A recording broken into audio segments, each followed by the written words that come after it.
Bueno, ya estamos aquí con la presencia del economista Jorge Vasconcelos para analizar la situación y las perspectivas de la economía tras este primer semestre, ¿no?, de la gestión de Mauricio Macri, que se está completando hoy mismo. ¿Qué tal, Jorge? ¿Cómo andás? ¿Qué tal? ¿Cómo están? Gracias por estar una vez más aquí. Bueno, Jorge, ¿qué evaluación haces de estos 6 meses que se están completando, como recién decía, hoy en materia económica? Yo creo que si uno mira las urgencias fiscales, monetarias, esas se abordaron todas, digamos, incluido la negociación que terminó con el default, la eliminación del cepo, la normalización del comercio exterior. Creo que las urgencias que estaban en la agenda prácticamente se completaron. Pero en realidad me parece que parte de las expectativas que había el año pasado respecto de que la economía iba a arrancar por el lado de las exportaciones, por un tipo de cambio más competitivo, etcétera, están frustrándose porque el gobierno le dio más prioridad a la lucha contra la inflación, a una política monetaria dura, de lo que muchos empresarios me parece que descontaban, pensando la economía de 2016 con ojos de 2015. Y eso, después de tantos años de tasa de interés negativa que tuvimos, puede haber significado un shock más fuerte del que uno podía imaginar. Es decir, las empresas venían ganando plata, acumulando stocks y endeudándose en pesos hasta 2015, porque la tasa de interés real era negativa. Y eso giró 180 grados, pero no sé si todas las empresas descontaron que ese giro iba a ocurrir y a la velocidad que ocurrió. Entonces, la mezcla de un dólar más bajo de lo que muchas empresas necesitan para ser competitivas, con una tasa de interés más alta, genera una especie de mal humor industrial que solo se va a despejar. Demora obviamente la llegada de inversiones, Claro, ¿no? solo se va a despejar si la tasa de inflación baja a la velocidad que el gobierno había pensado, porque en ese caso sí la tasa de interés va a poder acompañar a la baja la tasa de inflación y quizás hacia fin de año, principio de 2017, parte de ese mal humor cambie. De todas formas, la principal deficiencia que estás marcando la ves en la estrategia que ha elegido el gobierno para enfrentar el problema inflacionario. No, lo que pasa es que Argentina, si uno mira cómo funcionó la economía argentina en los últimos 70 años, encuentra solo dos formas de funcionar. Una con alta inflación y la otra con estabilidad, pero asociada al 1 a 1 de la convertibilidad. Y ahora estamos en presencia de un tercer modo de funcionamiento, que es búsqueda de estabilidad, pero no con convertibilidad, no con tipo de cambio fijo, sino con tasa de interés.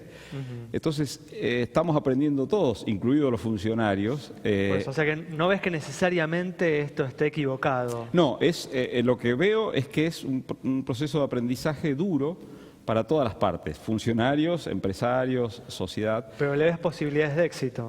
Funcionó en muchos lugares del mundo, debería funcionar acá también. Lo que pasa es que la clave es que la política monetaria no se corte sola. O sea, si el Banco Central quiere desaforadamente bajar la inflación, pero la política fiscal no acompaña, entonces ahí se va a plantear una situación crítica, como pasó con Brasil, donde se atrasó muchísimo el tipo de cambio, después cuando quisieron hacer atrás ya era tarde. Entonces, y la política fiscal cada vez queda más claro que no va a acompañar, ¿no? Por eso, yo creo que acá lo que se necesita es tener una percepción de que el gobierno va a buscar una baja de inflación más gradual de lo que al principio se decía.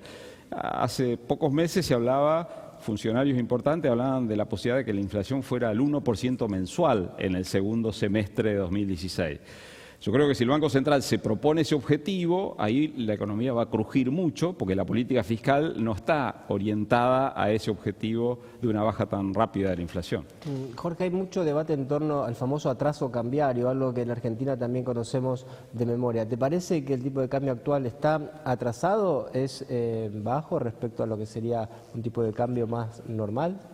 Bueno, una cifra, los costos laborales en dólares hoy son un poco más altos de lo que eran en el segundo trimestre de 2014. ¿Se acuerdan que Kicillof devaluó, Fábrega devaluó? En enero del 2014. Claro. Bueno, si uno mira los costos laborales en dólares, En el segundo trimestre de 2014 eran un poco más bajos esos costos laborales en dólares de lo que son Era hoy. más competitiva la Argentina. Claro, lo que pasó fue que en el segundo trimestre del 2014 que ahora. Lo que pasó es que esa competitividad fue devorada muy rápidamente por la inflación y las subas salariales que en el segundo semestre de 2014 ya anularon todo el efecto. Igual Entonces, ahora también vienen subas salariales, ¿no? por eso, entonces el tema es que este tipo de cambio, si uno lo ve como una transición, se puede convivir. Si uno lo ve como algo permanente, genera un problema muy serio de competitividad para la industria y imposibilita que la industria sea generadora de empleo. Lo que pasa es que yo creo que si uno confía en que la política económica va a ser exitosa y que el gobierno sabe cuáles cosas convienen hacer y cuáles no, este fenómeno debería ser transitorio, la alta tasa de interés y el bajo precio del dólar. Pero la transición tampoco puede ser tan larga, o sea, tiene que ser una transición relativamente corta. O sea, que este tema lo tendríamos que volver a discutir en diciembre de este mismo año para ver dónde se están encontrando equilibrio las variables tasa de interés y dólar. Hoy claramente este dólar es insatisfactorio para muchos industriales, incluso para muchas economías regionales, porque las economías regionales recibieron un beneficio de una reducción de impuestos de exportación del 5%. Distinto es el caso de la pampa húmeda, porque en el caso del maíz y del trigo se eliminaron las retenciones y además se quitaron todas las trabas que había para exportar. Eso hizo que la rentabilidad de maíz y trigo haya sido muy superior a la devaluación. Y eso hace que haya como un desfase entre la situación de la pampa húmeda y el resto de los sectores de economía, economías regionales e industria. Por no hablar, Jorge, de la recuperación en los precios internacionales, ¿no? De todos los commodities agropecuarios, ¿no? La soja, en ese sentido, es una buena noticia para las exportaciones argentinas y es una mala noticia, ¿no?, para la industria y las economías regionales, porque quizás haya un equilibrio macroeconómico con este precio del dólar y de la soja, pero no un equilibrio para estos otros sectores. Ahora, el tipo de cambio blue en su momento había llegado al 16, después el tipo de cambio oficial llegó al 16 y muchos precios se indexaron y la gente, empresarios, creían que el tipo de cambio se iba a mantener en torno a esos valores. Cuando bajó a 14 los precios no bajaron, por lo menos no hemos visto una gran baja de precios. ¿Pensás que si ahora vuelve a 16 vamos a tener otra vez un salto inflacionario? No, yo creo que no. O sea, creo que no. No tendríamos que tener ese salto inflacionario. De todas maneras es cierto que hay muchos precios que parecen tomar como referencia esos 16 pesos y en parte eso también tiene que ver con el hecho de que la industria argentina está bastante protegida. Si uno mira el precio de la indumentaria, de la electrónica en Argentina carísimo, sí, versus Paraguay, versus Chile. Entonces, también es cierto eso, que el dólar implícito en estos productos industriales tampoco es 14, es 20 a lo mejor, o 22, porque está muy protegido. Así que, pero esa protección hace que las importaciones quizás no penetren a la velocidad que en otras experiencias del pasado. Pero, resuelve parcialmente el problema de la competencia de los importados, pero no resuelve de ningún modo la posibilidad de que esas empresas salgan a exportar al mundo. Eso hoy, con esta situación interna de precios, no es factible para ese tipo de industrias que son las más protegidas. A partir de esto que estás diciendo, ¿esperás una reducción de la tasa de interés más agresiva en las próximas semanas? ¿O crees que el Banco Central va a continuar un poco más y se va a detener en estas bajas que se vienen dando? Yo creo que la inflación se va a seguir desacelerando. Por ende, pienso que la inflación puede en el segundo semestre del año fluctuar entre el 1,5 y el 1,8 mensual. No creo que abajo del 1,5, pero sí entre el 1,5. En ese caso estaríamos hablando de una inflación anualizada para adelante del 20%. Yo creo que la tasa de interés va a ser algo como 5 puntos encima de esa inflación. O sea, creo que efectivamente podemos ver que la tasa de las LEVAX perfora el piso del 30% hacia fin de julio, principios de agosto, y que después siga bajando. Si el plan es exitoso en materia inflacionaria, de bajar la inflación, la tasa de interés no debería ser superior al 25% nominal anual a fin de este año. Por eso decía, si eso ocurre efectivamente, porque la inflación se desaceleró, entonces yo creo que el humor de algunos industriales puede cambiar en ese escenario. ¿Y esperás una recuperación de la economía para el 2017?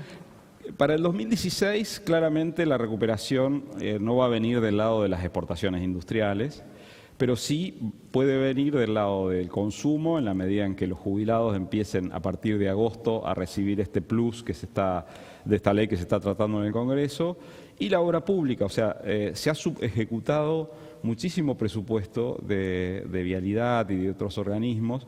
Yo creo que la obra pública en el segundo semestre de este año puede generar una mejora en términos reales muy fuerte, quizás del 15 o del 20% por encima de la inflación en cuanto a la asignación de obras a las distintas empresas. Eso es muy importante para el empleo a su vez. O sea, creo que es consumo de la mano de jubilados y empleo y construcción del lado del presupuesto público, y el resto de los sectores va a tener que esperar al año que viene. Muy bien, Jorge, muchas gracias. Nos vamos entonces con el análisis de Jorge Vasconcelos sobre las perspectivas de la economía argentina, con algo de expectativa para este segundo semestre y más adelante para el 2017. Nos vamos, nos reencontramos el próximo miércoles a las 20:30 aquí en Metro.